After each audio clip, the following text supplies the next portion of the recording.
Please, a very warm welcome for Ms. Jennifer Weiner. A couple years ago, I did a reading at a bookstore that had had a flood. So we get to this room. I will never forget it. Had a concrete floor with a drain in the center, sort of Jeffrey Dahmer-esque kind of things. And he looked at the crowd and said, "Here's Jennifer Weiner. Sorry about the smell." I think that what I bring to the table this morning is my own success in the world of social media. I think that I figured out a way to use my blog and Facebook and Twitter and lately Pinterest to have a conversation with my readers, to find my own personal line between the share and the overshare, and not merely deliver a buy my book monologue.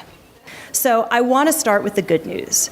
There has never been a more exciting time to be part of the conversation about books and reading than there is right now. Once upon a time, when I was young, there was no conversation at all. There was instead a series of overlapping monologues with critics, authors, and readers, each in their separate spheres.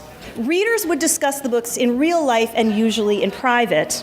And that's my mom's book club right there. Notice what they're not reading. Fuckers. We can go to authors' websites, because of course authors all have websites now, not to mention Facebook fan pages and Twitter accounts, and we can see pictures of their houses. That's Jane Green's house. Or their vacations. That's Nicholas Sparks in Italy, someday. Or their kids. And that's Jodi Picoult's daughter / co-author. I gotta figure out how to get my kids to earn some fucking money. They're 9 and 4.5. I think they're ready. It's my belief that Oprah Winfrey respected Jonathan Franzen, respected all writers a lot. When he said, essentially, that her picks were unworthy, that cut deep. 3 books after the corrections, Oprah shuttered the club.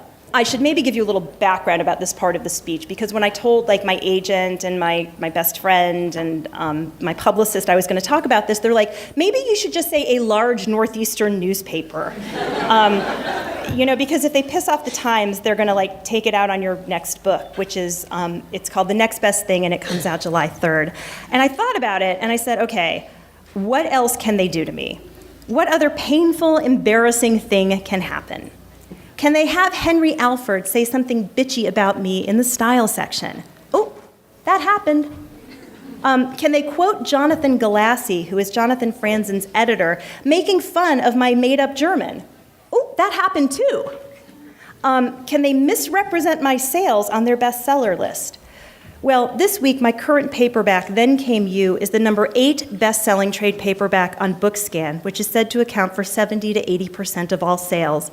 And for the same time period, it's number 22 on the Times list.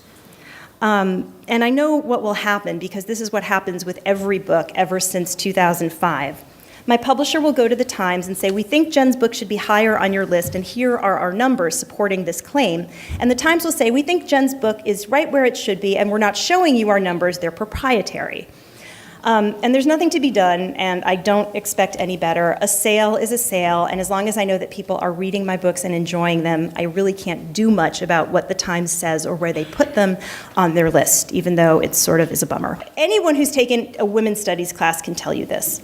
As long as there's a woman who writes about her own life, there's someone, sometimes a man, sometimes another woman, sometimes an entire institution.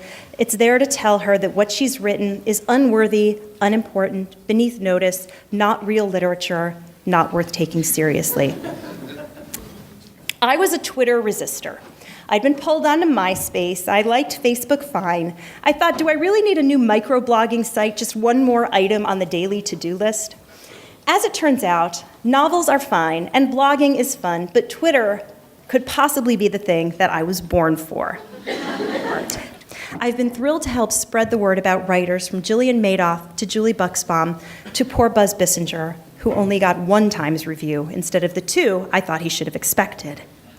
I am so pleased to be in a position to do this, instead of just complaining about the Times bias, that I can now be part of someone else's magic, that I can be the one sprinkling the fairy dust.